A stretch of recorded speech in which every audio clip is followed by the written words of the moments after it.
also has to be done. You cannot change which the will identity. suppress It should only counsel the hypothalamo family in ovarian trying to axis, accept them. thereby the That's all. estrogen production can be decreased, and GnRH Hope you're analogs clear. are given in the case of prepubertal management. Now, before resorting to Thank you. this, Thank you. I'll leave the thing. it is Thanks. important to Thank you screen so much. individuals Thank you for for any joining. clotting disorders, because, as I mentioned earlier, venous thromboembolism is one of the most serious dreaded complications, which Thank you, leads sir, to for giving your discontinuation of this valuable treatment. insights on the topic And mental health. osteoporosis, obesity is very Now it's common time again for the tea in break. We will supplemented resume here estrogen after therapy, another 5 and minutes. hypertension is common, breast cancer is common. It has been documented. And the physical changes that happen when you give this hormone therapy is, first, there is redistribution of body fat mass from an android pattern to a gynecoid pattern, and there is decreased sexual drive, libido is decreased, there is increased oiliness of skin, the breast tissue grows, there is reduction of facial and body hair. While in reverse, in a transition from female to male, there is increased muscle mass, decreased fat mass, increased facial and body hair growth, and there is virilization of the clitoris, deepening of the voice, and increased sexual drive. Again, one of the male to female transition, mainstay estrogen and anti-androgen therapy. The most common complication, reiterating again, venous thromboembolism, osteopenia, osteoporosis, and breast cancer, and also prostate cancer has been reported in these individuals.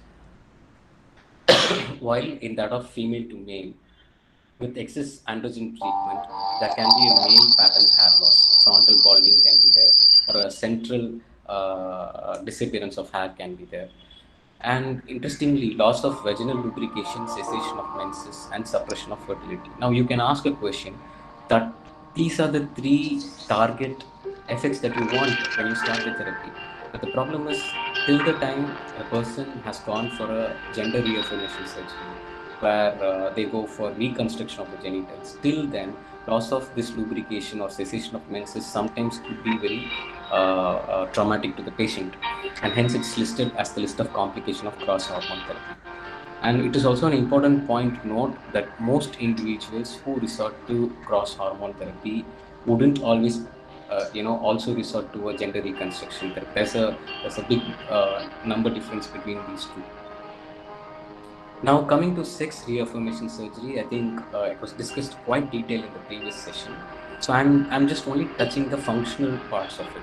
Now there are many surgeries done in the process, as mentioned by Dr. Rajita, which includes facial reconstruction surgeries.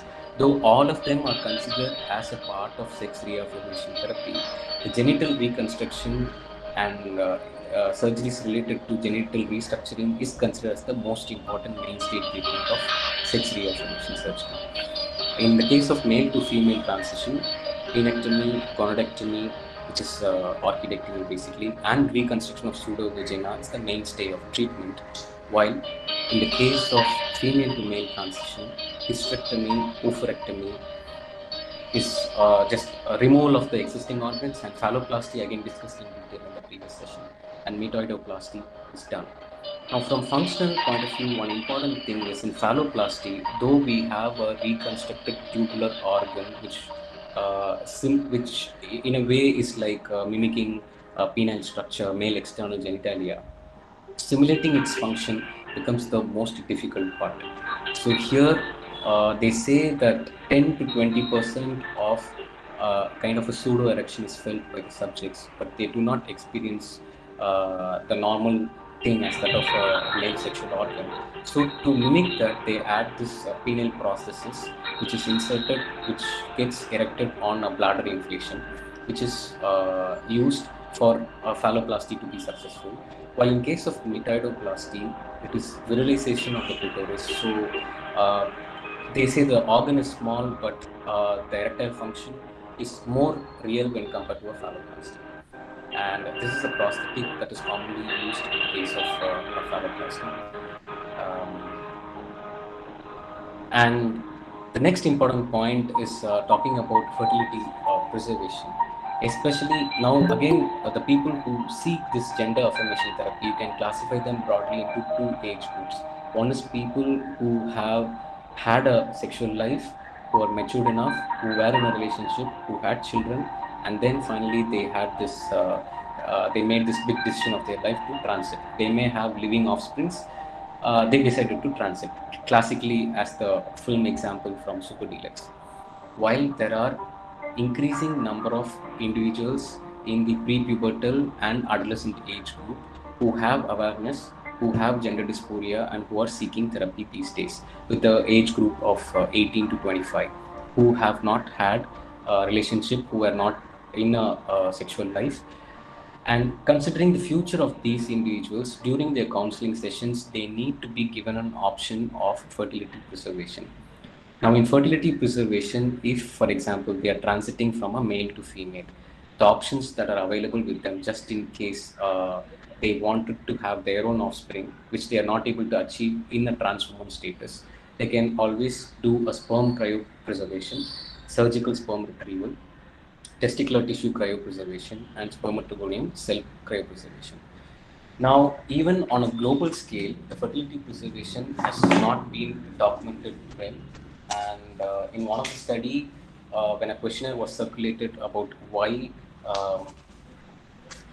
the fertility preservation has not been done well, they have reported that the cost is very high, and mainly there is a lot of invasive techniques involved, and most importantly, these are young individuals, and they say that we are not worried about having children. You know, that attitude, the current generation attitude, was also reported as one of the reasons which the people have marked as lack of maturity. Then and for assigned female attracted to women, having their partner carry a child with their ex, that has become an issue. And most people think when surrogacy is there, why I have to do all this. So all these have been reported in many studies. In the case of fertility preservation in female individuals who are willing to transit to male, there is option of embryo cryopreservation, oocyte cryopreservation, ovarian tissue cryopreservation, and in vitro maturation.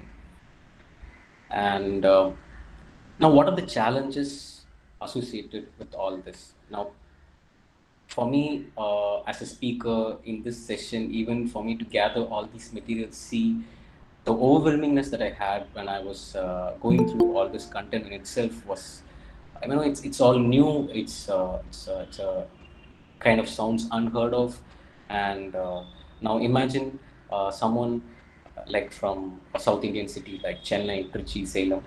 He wants a diagnosis of gender dysphoria done. What is the right channel? And if he meets a psychiatrist and he is having his diagnosis, what are the legalities associated with it? What are the documents that needs to be produced? Because you're going to change your identity from Mr. to Miss, or Miss to Mr. on all your legal papers. And so basically there's a lot of ambiguity surrounding around. And secondly, the treatment cost is very high because these treatments are not available in places like government hospitals or general hospitals, or most tertiary care doesn't really have a structured plan program that can make it available. And most importantly, what is the awareness among the general common Welcome back, public about doctors. this thing? Hope you had a good tea time. So if they are going to She's feel flawed little with low dignity and self-esteem strength, about and she laughs themselves, without the fear they of get future. constantly Now I would mocked, like or to there is welcome some Dr. problem. Aksha Sheikh, If they who are not completed aware that MD there in is an Community option Medicine, available of Diploma seeking in for an Human advice Resource is even Management, there, then and how advanced would course they in be medical going for a education. treatment? She is the director So of Human non-availability Solidarity of treatment Foundation facility in and an most advisor centers in is Residents a Led very by important Fellowship. cause. She The is stigma also a health associated of telling activist this to working on someone, telling transgender that I'm community, transiting person from with this to this. disabilities, And as and I told person with earlier, transition mental is not an illness. easy And oh process. my Now, God, if she is it's the going to be a only 6-year transgender process COVID-19 and vaccination they are center looking a little novel officer. malaligned She at will the end of enlighten 3 us years, on the and topic they have this public big health problem issues of for how us. I am going to walk in the society with the looks that I have right now. Now, they need a very big support from their relatives, partners, from the mental health care people. So these all becomes a very important problem. Affordability of the treatment, it's a hormonal Hello, good treatment morning, and a everyone. high-end surgical treatment, so it's Good morning, very ma'am. costly. And most important point is the compliance of the Start treatment. the Any abnormal thing can flare up anytime, with a list of complications being unending. And the worst is the complication leading to a point where the treatment has to be discontinued. In that case, I'm neither here nor there what this person will do. So these are the real challenges from the consumer point of view. While from the healthcare provider's point of view, there is clear-cut lack of guidelines, and I have found some Indian articles.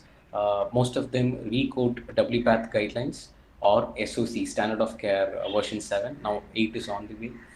So the proper Indian version guidelines with taking into consideration the Indian legal things have to be come into the picture. It's not just a multidisciplinary approach in terms of medical stuff like a psychiatrist, endocrinologist, medical counselor, or a surgeon, urologist. It's not just that alone. You need lawmakers on the board. You need other stakeholders to come on the board. So it is truly a multicentric approach that needs to be there to have a framed legal document that can guide us to what is the future regarding this issue. And There are interesting studies on what is the stigma and bias that a healthcare provider carries in his or her mind while approaching these cases, because we are all people. I'm very sure among even the 100 of us or so who are listening to this session, we all have our own opinion on this issue. We think it is right, it is wrong. But the problem is we may have whatever opinion we want to have. It's a freedom of right, expression, whatever. But when it comes to providing healthcare to an individual who's seeking this problem, I think this stigma and bias has to be kept out of the mind. Now, but this does exist. It's not only, these studies don't come from Indian area, even from Western population, it is found that individuals, healthcare providers are found to have a stigmatic and biased approach towards dealing this particular problem. And cost of treatment, not only from the patient's point of view, even from the doctor's point of view or healthcare provider's point of view, if the affordability is going to be very high, you're not going to give, you cannot make a consistent treatment or something like that, because all these hormonal preparations are pretty costly. Is And making this it slide available for the visible patient now? in itself is Yes, a ma'am. big thing. And poor compliance, again from the healthcare provider's point of view, because the coping issues with the patient is going to be really difficult, and motivating them to continue the It's therapy changing, and ma'am. finish it is a very challenging task. Just as I end Very good morning to come everyone. the last part of the slide, I am Dr. if Akshay at all Sheikh, we and have as I have been achieved this introduced, process of transiting I a identify as a reproductive physiology transgender woman, from one and gender to the other, I teach 100% community is medicine technically in not Hamdard possible, Institute of but Medical a Sciences and simulatory model Research, and has been also in produced. charge of the We COVID have just vaccination started the center over show, here. because And sexual also wellness working is on a couple defined of as physical, transgender emotional, research mental, projects. social well-being related to I sexuality. assume that Is I'm the only sexual wellness. trans person That is, who is you have just speaking made this at the person feel conference as physically one of better. the Now, academic speakers. probably you have So alleviated the we'll symptoms be of very gender happy to dysphoria. answer And quite interestingly, it is said questions that when you start the treatment rather than of talking only from cross-hormonal my therapy, side, and therefore I usually try the and body ensure that dysphoria worsens. They have a a dip. huge They feel part so of bad my about themselves. presentation And is then later, dedicated as to the your treatment question and progresses, answers. as they see the outcome of the Now, when I therapy, speak they about a start feeling transgender better. person, Now, if this you is have the achieved a image complete of someone transformation, from the the Hijra physical or the component Kinnar or you the have Aramani achieved to a major community, which extent, comes to and our because mind. of that, the mental component is also But then there are becoming many well. more But what about expressions the of emotional and social transgender well-being person. component? It is purely This is also a dependent on transgender how the person. society He is a accepts trans them, man. how their partner accepts This them. is also And a purely transgender sticking to person, though they reproductive may not physiology have point of transitioned. view, So now when if we they are going understand to about involve in transgender person, sexual a activity, transgender person is someone how what is who going to be the has gratifying experience that who they has will derive out of refused it? the Mind you, sex which they has have been assigned to altered them at organs birth, now. It is whose gender you have made their identity is gonads different dysfunctional. from the sex You are assigned to them supplementing at birth. hormones from outside, And it and also you have includes reconstructed a people simulatory who are organ. not part of the Will they Hijra and the be Kinnar able to community. get the It also satisfaction includes in people who the identify activity that they themselves as involve? men Now, or all women. this becomes a It very also big includes question. those who don't So, identify reproductive themselves as physiology either is man or not woman, just what we call as transiting them from gender this end to that end, non-binary but persons. maintaining the There are sexual people wellness who in don't these identify individuals with is any a very big gender challenge or in don't itself. understand the system of gender. So, They refuse the system of gender. so They're this called particular gender lecture opened me up to WPATH, standards non-conforming of care, persons. and There are also access to a lot trans of stuff. persons who are still I exploring hope who they the are. session They've not was yet as decided whether enlightening they as it was for identify me during my as a preparation to you trans as well. woman, they Thanks for the identify as a opportunity again, and these are my non-conforming person or references. someone, and they are called gender queer. So when we speak about Thank a you for the trans invite person, to the all talk. these Yeah.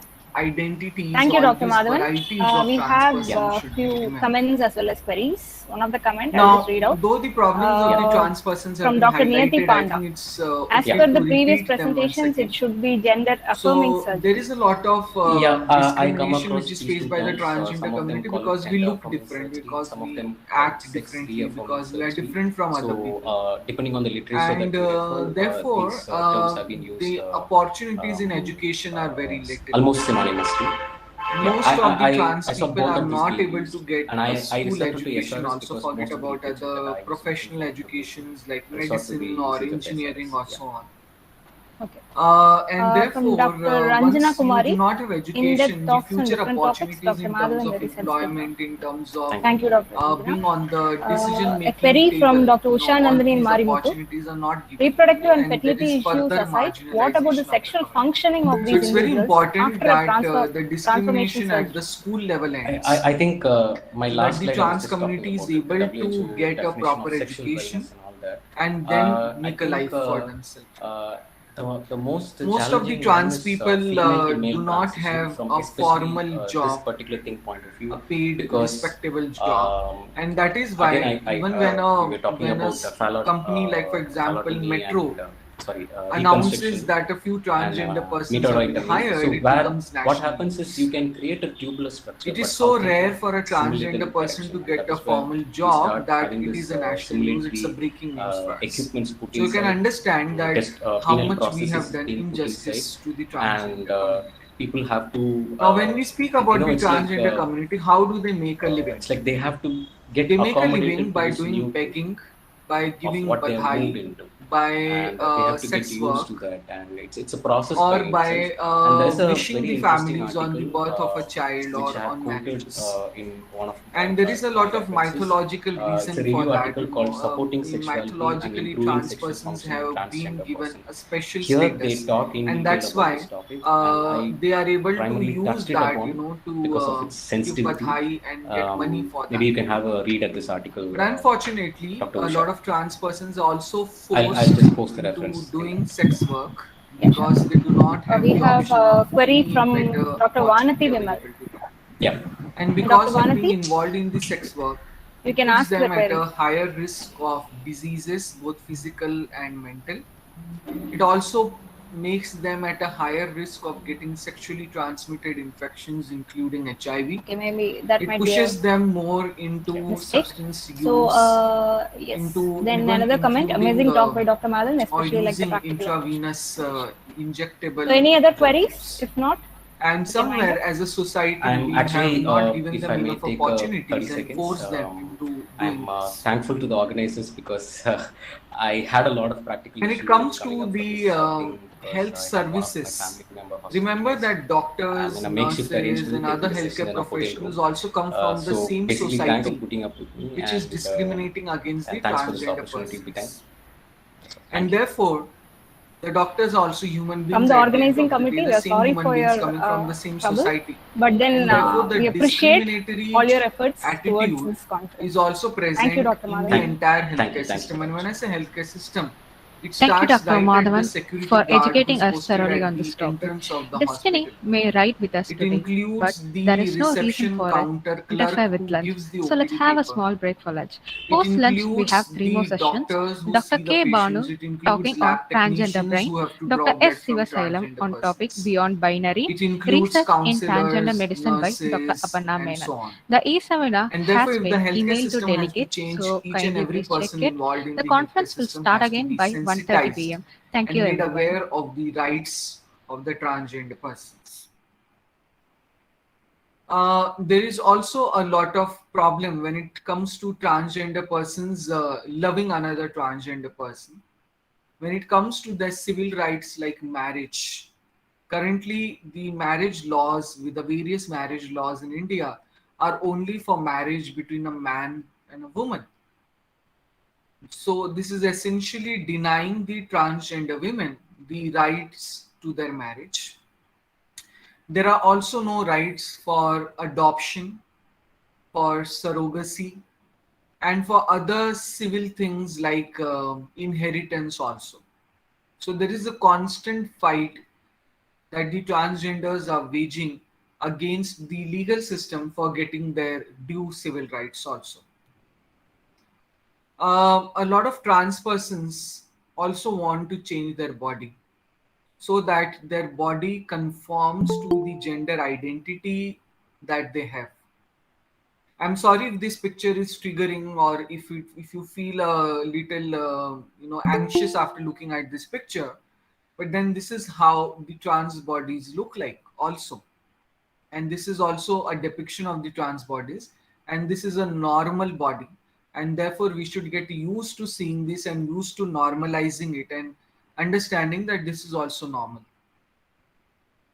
We'll come more to the gender affirmation surgeries later. When we say talk about gender affirmation surgeries for trans men, they are different. For trans women, they are different. There are also top surgeries, bottom surgeries, facial feminization surgeries, and so on. The trans persons were not recognized by the Indian legal system. In the constitution, you always have men and women. The NALSA judgment, which came in 2014, NALSA versus the Union of India judgment given by the Supreme Court, that was the first time when the trans persons were legally recognized. That was the first time that the trans persons were legally recognized by our judiciary. The NALSA judgment also gave out a lot of mandates for protection of the rights of the transgender persons, including protection of the rights in education, employment, healthcare services, and so on. And it asked for the reservation of the transgender persons under the OBC category also. Then our government came out with the Transgender Persons Protection of Rights Act. The bill came in the year 2019 and it was passed through both the houses of the parliament in spite of a lot of resistance by the transgender community, because certain sections of the transgender bill or act were problematic. However, the bill was passed and it is now an act called Transgender Persons Protection of Rights Act. Later on, apart from the act, the rules of the act have been also framed. So now it is in place, the act and the rules. And also a National Council for the Transgender Persons has been formed, which has representation of the trans persons and to see the implementation of the act at the national level. Now, while all this was going on, the year 2020 came, and along with 2020 came the pandemic.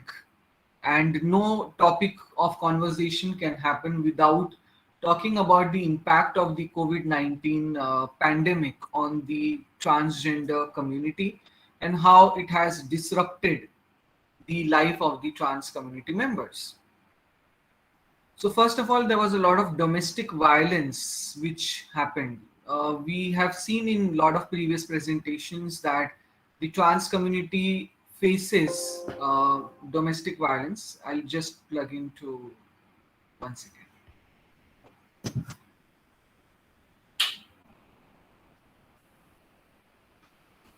We have seen that the transgender community faces a lot of violence during the ordinary times also from their own families, natal families, from their partners, from the police or the judicial system also. But during the pandemic, the transgender persons were locked inside their homes.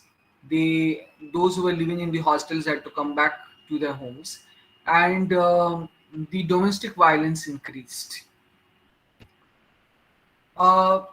We had a topic about convergent therapy or aversion therapy, as Dr. Satvik mentioned in the previous session, and that is a reality. And a lot of psychiatrists, in spite of the Indian Psychiatric Association banning it, in spite of there being judgments by the Madras High Court. In fact, just 3 days back, there was a judgment by Madras High Court which said that convergent therapy has to be banned. But legally, there is no provision, for the penal action against people who practice convergent therapy. And therefore, a lot of psychiatrists especially are still continuing with the convergent therapy. They are giving antipsychotic medicines to the trans persons, to the gay persons, to queer persons, to refrain them from expressing their identity as they are. And that convergent therapy only increased during the pandemic because now the trans persons were literally kidnapped in their own houses. And when I talk about convergent therapy, it also includes corrective rapes, which are done against trans men, which are done against lesbian women. and their proportion also increased during the pandemic. Then also there are forced marriages, which happened a lot. During the pandemic, it got very easy to get your children married. And a lot of people, unfortunately, who got married during the pandemic were also trans persons, were queer persons, who were forcibly married off. This is just a quote, from a real transgender person who says that no one wanted to give us money. People are not even ready to roll down the windows of their cars, because they're afraid that they're going to get COVID. And remember that a large number of transgender population survives by begging at the traffic signals. People are not inviting even their close relatives to weddings and other celebrations, so why they will call the transgender persons? And there was a crisis of survival of the transgender persons which happened during the pandemic. I always say that a person who has an occupation, and when he loses that occupation, that person will go for begging. But what will a beggar do who was begging during the normal times? How will now they survive during the difficult times when they can't even beg? What will they do? And this is the problem which the transgender community faced. When we come to the public health issues, it's very, very important to talk about the menstruation in the trans people. Remember that it's not only women who menstruate. Human beings menstruate, and those human beings could be cisgender persons, they could be transgender persons. There are a lot of challenges when it comes to the transgender persons and menstruation. One is the who is menstruating. These are biological females who are assigned female at birth, but now they identify as a man. And our society has so much talked about women and menstruation that there is no place for men to menstruate. There is no acceptance of men who menstruate, and trans men are men who menstruate. So first of all, it can be the discussion on menstruation can be dysphoric.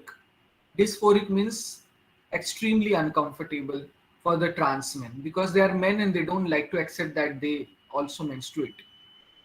Menarche, when the first time the menses start in a trans man or a trans boy, that can lead to a lot of onset of gender dysphoria because you think this body does not belong to me. I identify as a man and therefore I should be having ejaculation and not menstruation, but that's happening to your body. Since there is a lot of discomfort about menstruation, the trans men do not talk about it with their healthcare providers.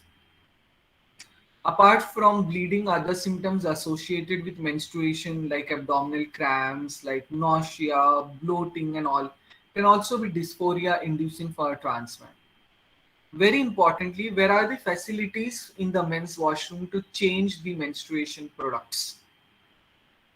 The men's washroom can be extremely toxic and violent places for the trans men. And therefore, if you get caught changing the menstruation products in the men's washroom, that can be very traumatic. There's also lack of privacy within the men's washroom in addition to other things. What are the solutions for it? Just like the women's washroom have some kind of space or provision for changing the sanitary napkins, the men's restrooms should be also equipped with the facilities for disposal of the sanitary napkins. At least in one institution, if you have got one toilet, which does that, then the trans men can use that toilet for their hygiene needs. The products have to become gender neutral. Unfortunately, the products are marketed in a very feminine manner. So the packets are pink or purple in color.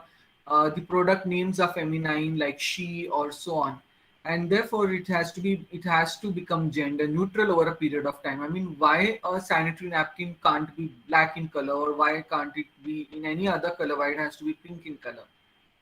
The IC material has to become gender neutral. Why there is no portrayal of trans men? Don't they exist?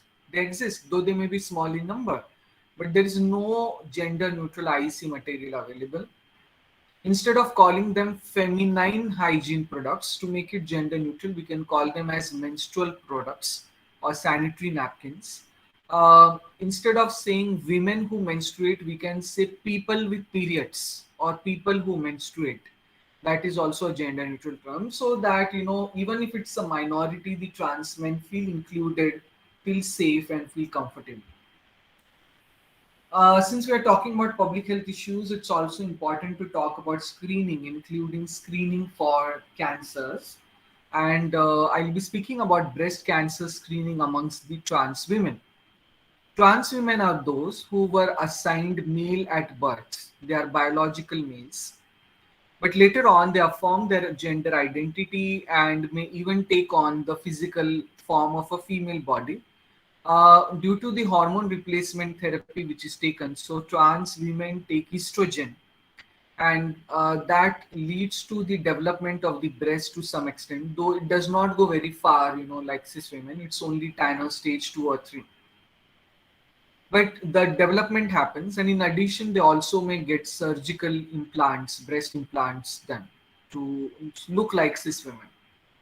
Now, remember that trans women who are on hormone replacement therapy like estrogen or on diuretics like spironolactone, which are known to cause gynecomastia, they do develop breast tissue which is similar to cis women. So in terms of, if you look at histologically, the breast tissue, it is of course same as the cis women, because men also have breasts, as we have learned through our science, medical science, but it is not of the same size.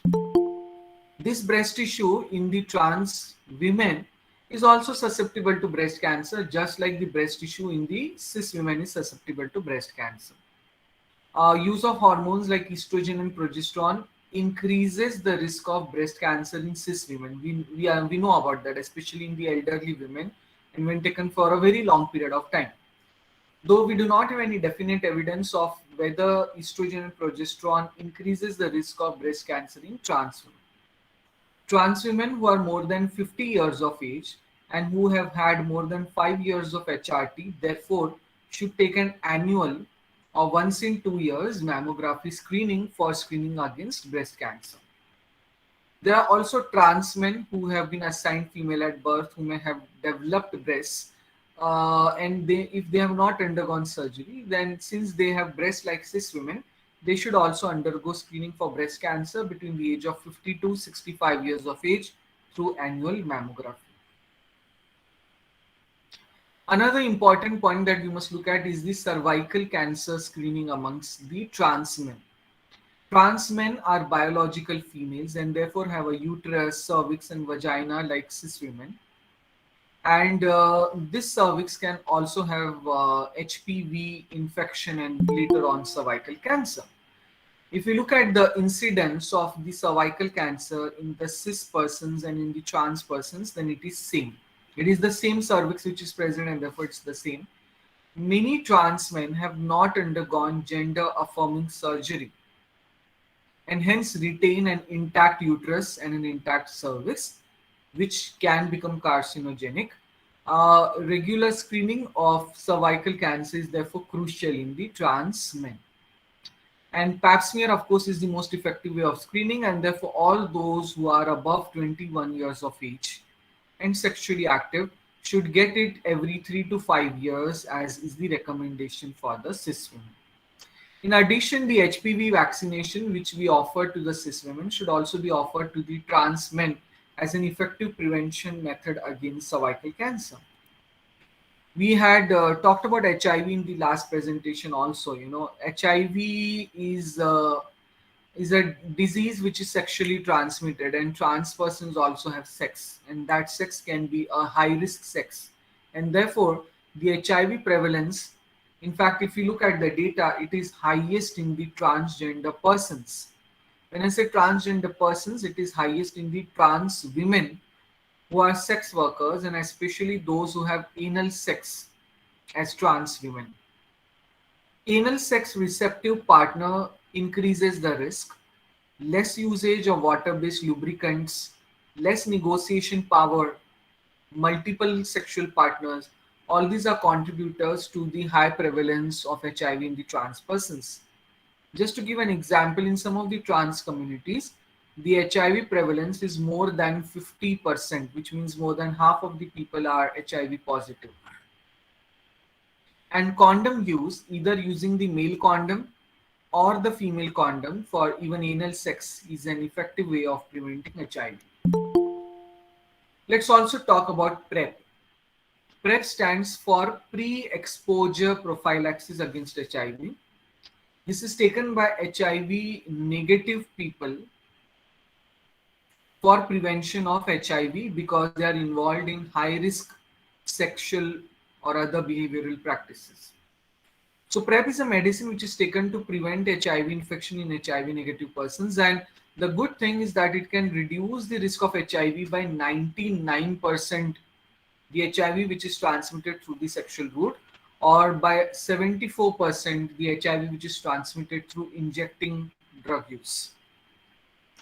It is very important to emphasize that even if PrEP is used, the use of the condoms must be done, because PrEP can only protect you against HIV but not against other STIs.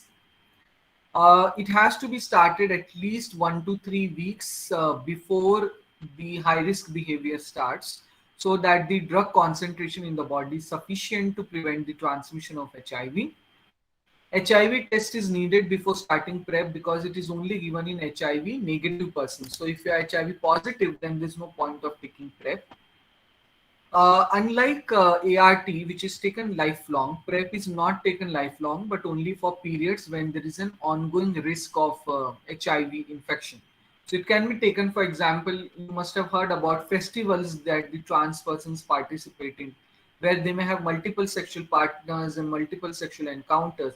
So they can take it for those 1 month time period and then stop it for the rest of the time.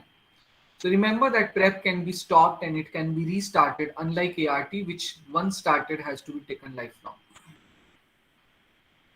When it comes to the treatment of STI in the transgender persons, in addition to HIV, trans people are also at the higher risk of other sexually transmitted infections, and therefore regular screening, even in the asymptomatic trans persons, for STI every 3 months, and for syphilis and HIV every 6 months should be done.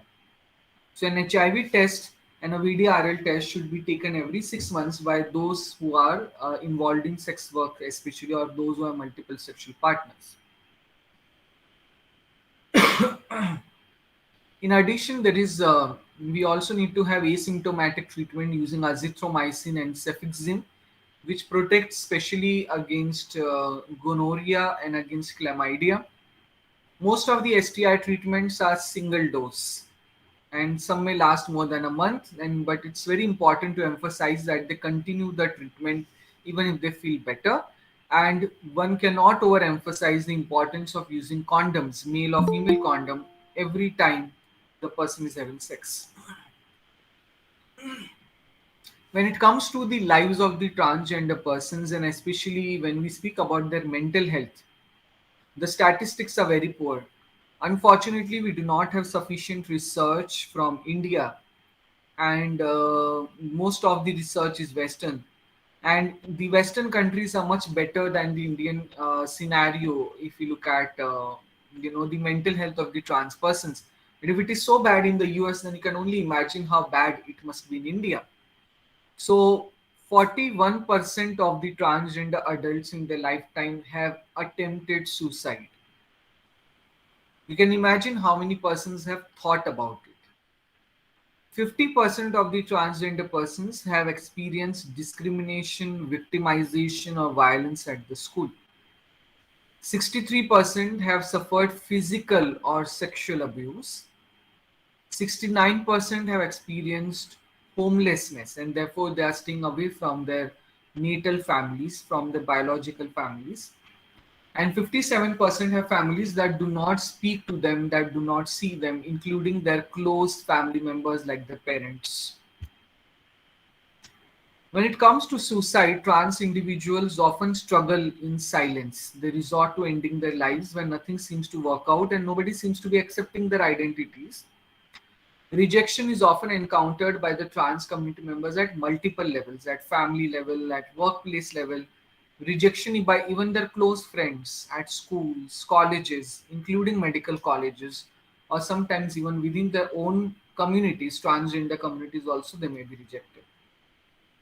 This causes a lot of trauma. There are many things that cause trauma. The trans community faces many forms of discrimination, stigma, such as labeling, stereotyping, denial of opportunities or access, verbal, mental, physical abuse, through homophobia, biphobia, transphobia, bullying, even hate crimes, and a lot of murders of transgender persons have happened.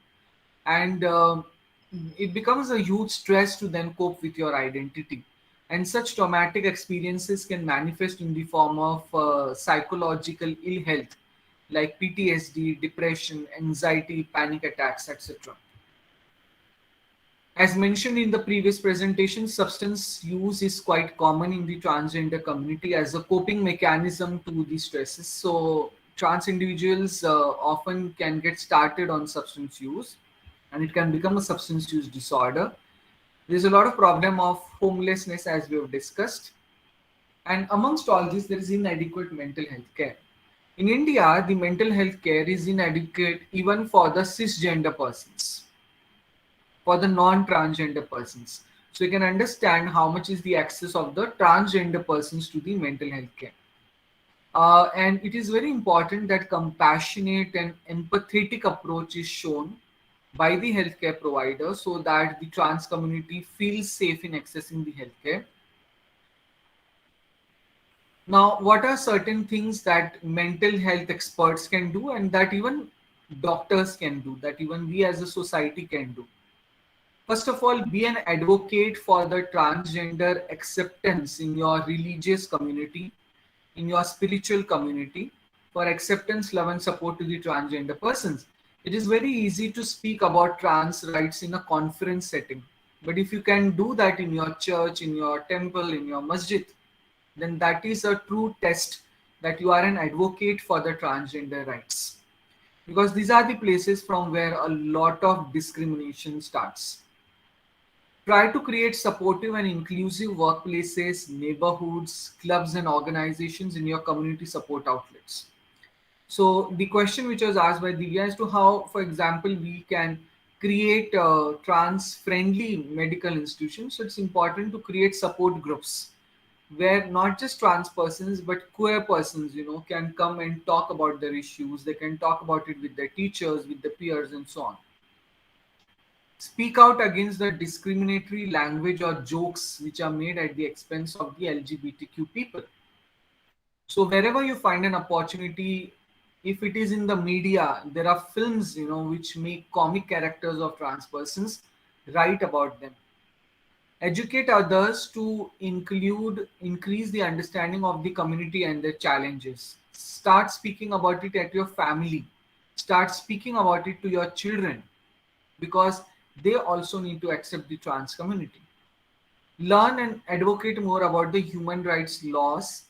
Remember that there is a Transgender Act in India, that the conversion therapy is banned, that there are many acts which speak about trans persons. Learn about them and see how you can use it. And motivate trans persons. If you have a trans friend or if you have community members who come to you, to seek mental health when that is impacted. Now, when we speak about the public health aspects, remember that during the pandemic especially, a lot of disruption happened in the healthcare.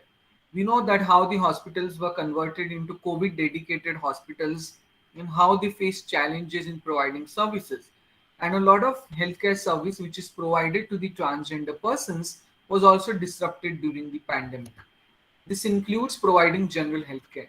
Even if a transgender person has something as simple as cough, cold, and fever, they're not able to go and talk about it to a healthcare provider because there are so many barriers. So they go for self-medication, or they'll go to a chemist shop and just take the medicines, or they'll ask some other trans person to give them the medicine. So that is one important barrier. Under the National AIDS Control Organization's National AIDS Control Program, the condoms are provided to the transgender persons. ARTs provided to the transgender persons. Unfortunately, PrEP is not available in India to the transgender persons, but all these services were also disrupted. And very important is the mental health services. So these three services are very important. In addition, it's important to give the gender affirmation services to the trans community. The previous speaker spoke about how the trans community wants to take the services from the private sector and not from the government sector. Now we need to understand the reason for that. In most of you come from the medical college setup. Does your medical college provide gender affirmation services? Have you heard of a government hospital which provides gender affirmation services?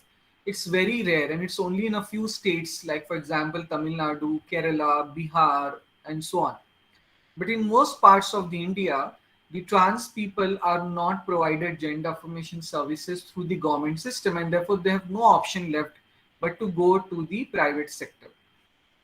And in this private sector, it can become very, very costly. A lot of disruption happened in the supplies. Now, what do I mean by supplies is the hormone replacement therapy, for example. And also there was disruption during the pandemic in the legal services. So trans persons need to make affidavit, they need to get their name changed legally, they need to get the name changed, for example, in their Aadhaar cards and so on. And all this was disrupted and that causes a lot of problem, including access to the vaccination.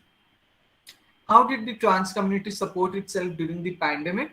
So some amount of remuneration was given by the government through National Institute of Self-Defense, but it was mostly through the philanthropy done by the trans community amongst each other and the community supporting each other.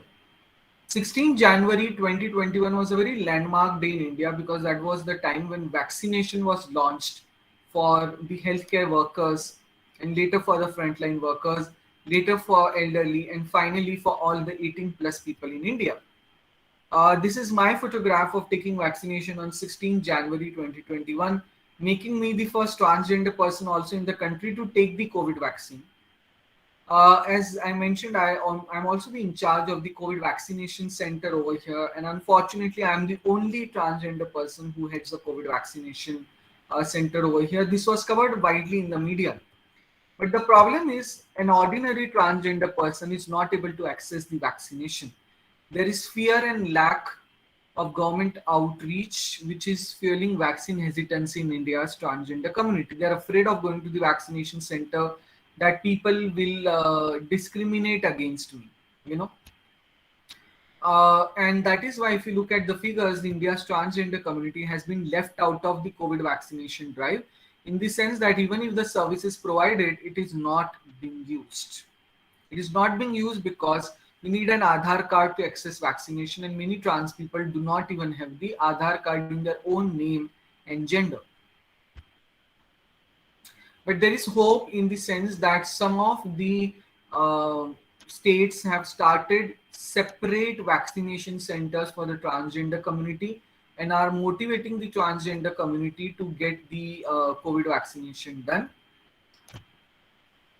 The measure of a civilization, we say, is how it treats the weakest members, and the transgender community is definitely one of the weakest members in our society, and therefore it's very, very important to do a self-reflection into how we are treating our transgender community. And I'm very thankful to the organizers that they have dedicated this conference entirely for the transgender issues, and with such a good selection of speakers and topics, and thank you so much for doing that. I'll stop my presentation over here. Thank you so much, ma'am. We are really, we had a wonderful session from you, and we are very happy that you accepted our invitation and spoke all these important points to us. So now the session is open for discussion. Yes, madam. Dr. Hema Chandrika.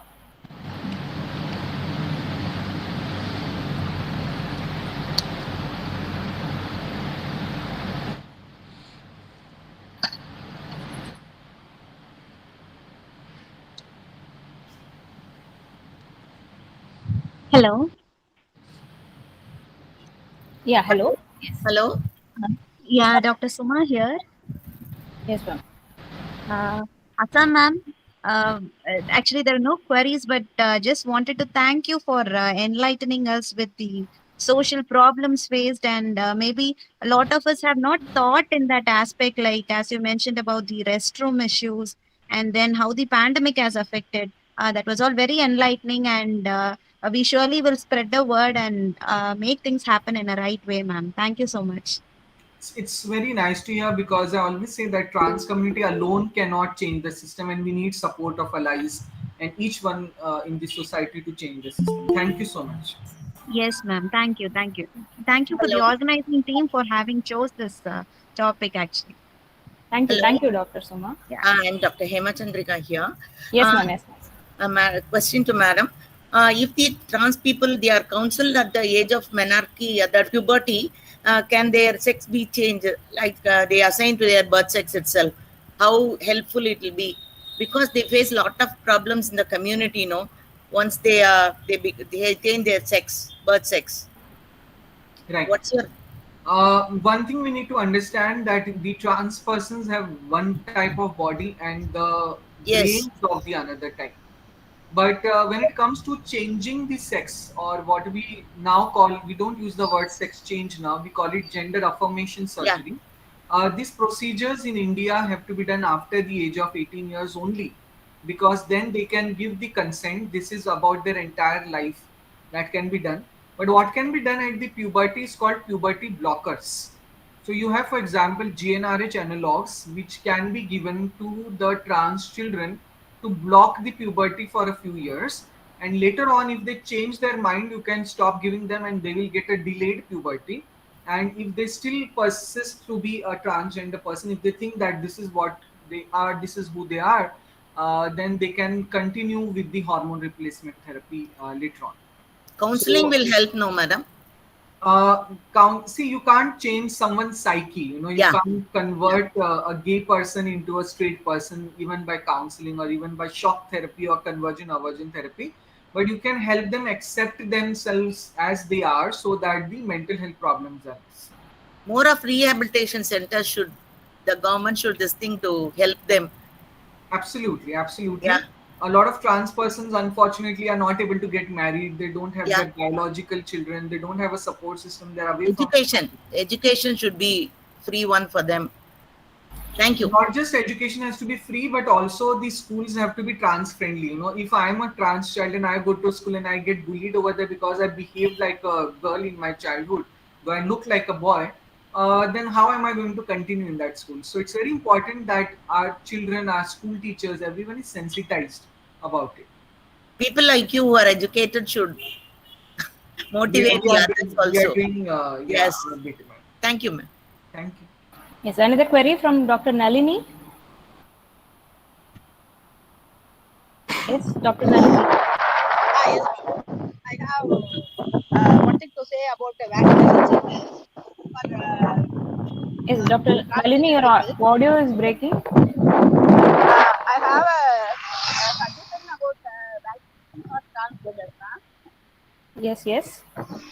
Actually, madam said that it is specific centers. But if it becomes specific centers, then the distance may be a problem. And maybe we associations, doctors association can represent to government to give vaccination at a specific time in centers running now.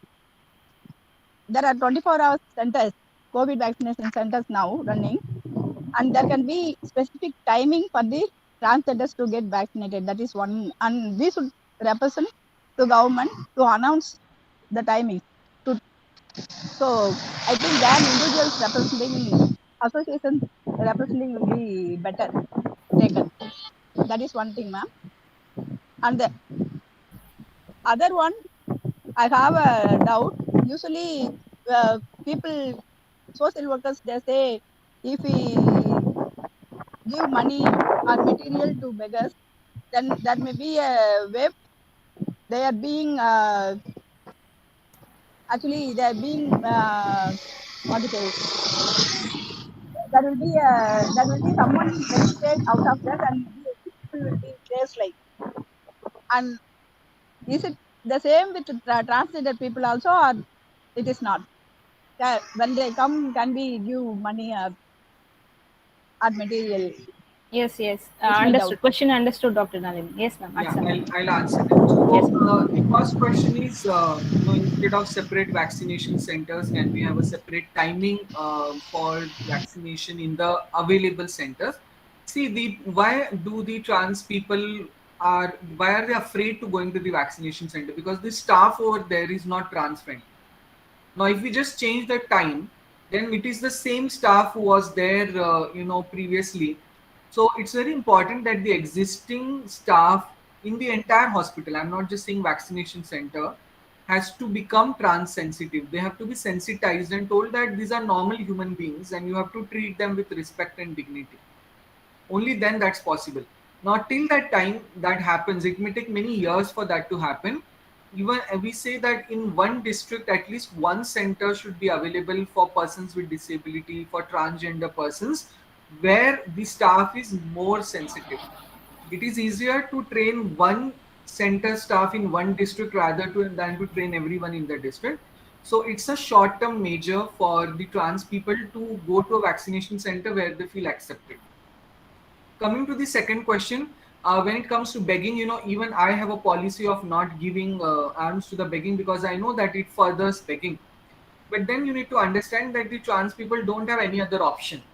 You know, if they don't go for begging, then they may have to go for sex work, which is even more dangerous than begging. So, what are the options available to a trans person? How many of us, for example, hire trans persons as domestic helps? We think they are going to steal our money, they are going to steal our babies, and those kind of notions are present. We feel they are dangerous. What if they murder us and go away? So we are not even giving them the job of cleaning our toilets. They don't have then an option of other than begging or sex work or those things. So it's important that as a society we say that okay, we'll not give begging, we'll not give arms to trans beggars, but at least give them some kind of jobs like security guards or domestic helps. How many, for example, as a medical college, if you take a policy decision that will hire security guards from the trans persons, at least that will be a small change, that you can start with. Yes, ma'am. Yes, doc.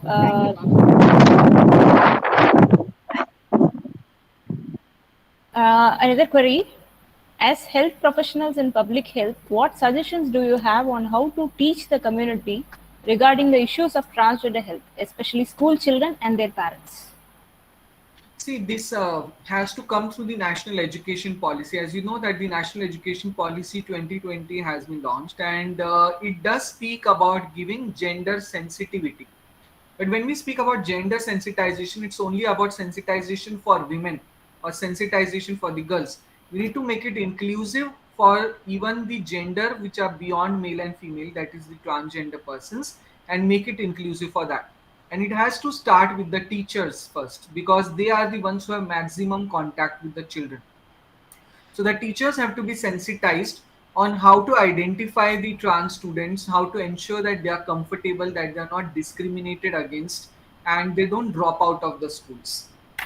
Then very important is that the school children have to be sensitized that some of their friends can be trans children, and therefore they should not bully them, they should not discriminate against them.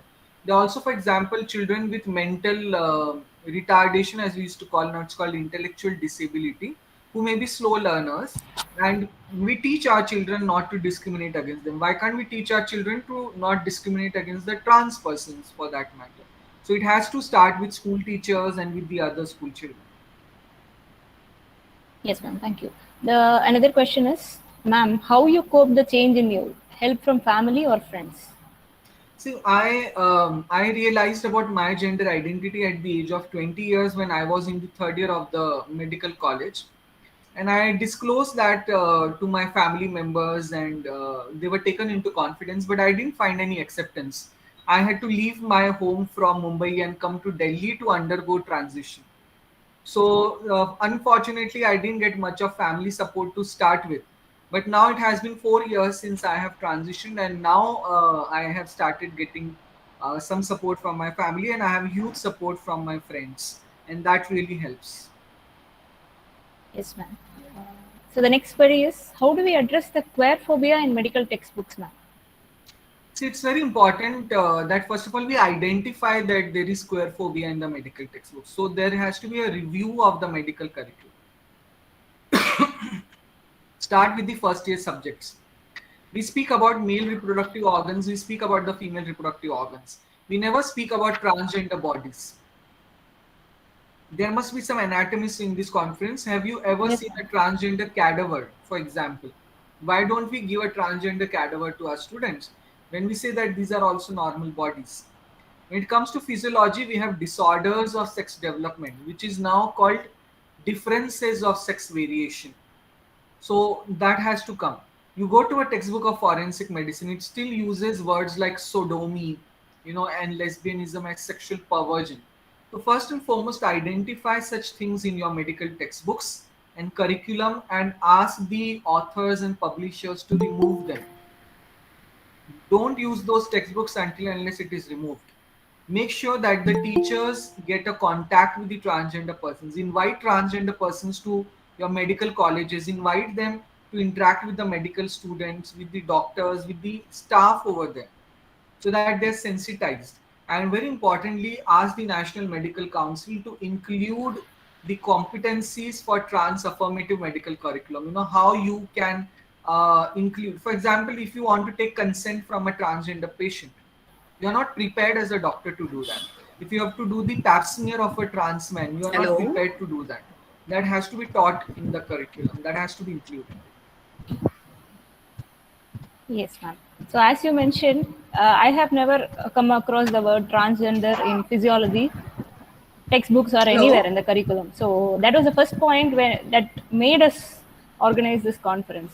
As you said, it is a gray area in medical curriculum, and it has to be revamped. So we have actually a session on curricular aspects, what topics that has to be included in the curriculum, as well as we from our college, we have planned to send a representation to the Board of Governors and Senate about the inclusion of various topics.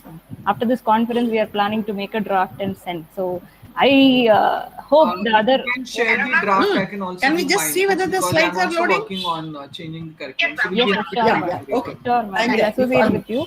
As well as I wish, I expect, or I wish the other doctors, as well as who are the policy makers in their college, also think about this inclusion of the topics in medical curriculum, as well as the all other points shared by all other speakers, as well as Aksa ma'am, to implement all those things in your colleges. Yes, so that's all the queries are answered, ma'am. So thank you so much for joining us and enlightening us. And this is not the end. We want to associate more with you, and we want to do a lot of things associating with you, ma'am. My pleasure. Thank you so much for inviting me. Thank you, ma'am. Over to anchoring team. Thank you, ma'am. We are charmed by your sharp eloquence. I must say that you are a true role model, ma'am. A girl is always compared to an angel. A man is always compared to a bold character. Then why not a transgender can be called as an angelic bold person? Even though we have now numerous government schemes and programs, the discussion on health of the transgender still remains a taboo. Now, I would like to call upon Dr. P. Stalin, who is a renowned professor and has experience of 15 years in community medicine. He is one of the co-investigators in multi-phase 3 adaptive clinical trial to access the safety and immunogenicity of GAM-COVID-BAC combined vaccine for SARS-CoV-2 infection in Indian health subjects. He is an editorial board person in Indian Journal of Community Medicine and Journal of Current Research in Scientific Medicine. He is a reviewer in Indian Pediatrics, Scientific Reports in Nature, Indian Journal of Community Medicine, Journal of Clinical and Diagnostic Research, Current Research in Scientific Medicine, Medical Research and Innovation, and International Journal of Medicine and Public Health. He is a dean researcher and was a secretary in Pondicherry Institute of Medical Science and a chairperson of Curriculum Committee of Final Year MBBS, and he is also a member of Outcome Committee. He is also a professional member in Indian Association of Preventive and Social Medicine and Indian Public Health Association. He will educate us on the topic transgender health solution.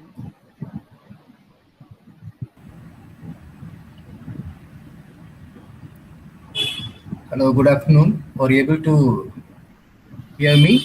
Yes, sir. Yes, sir. You're audible. My window is visible. Yes, sir.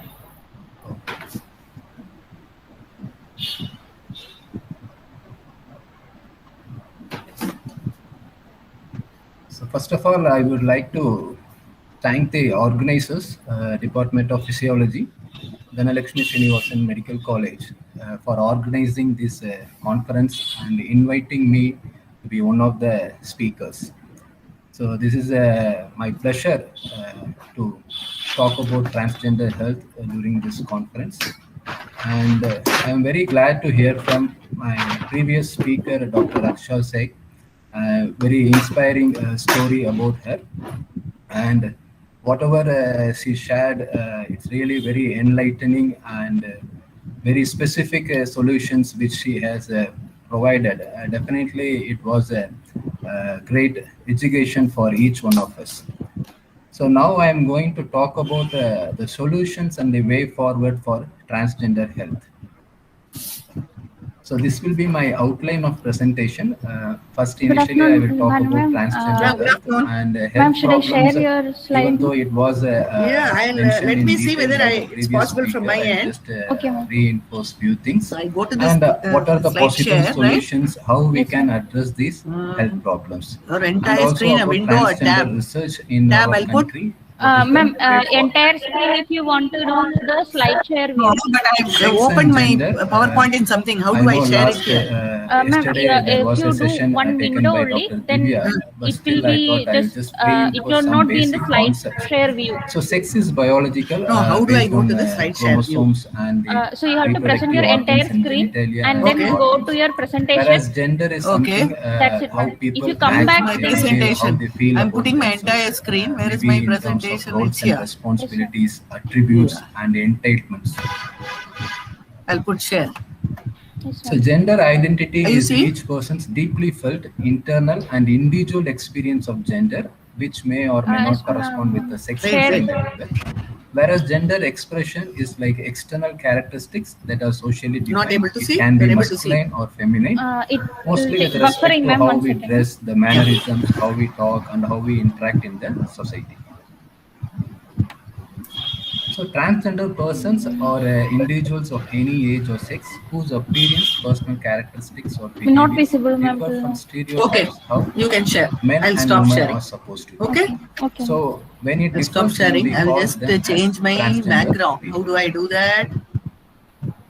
So in India, we call by Ma'am, if different it's not names, possible, then Hijra, Kinna, you can just You blur the share. background also. now the Yeah, you share the screen. Tirunangai, Let me see how to change the background. So these names That three come dots, from Yeah, different I've gone into it.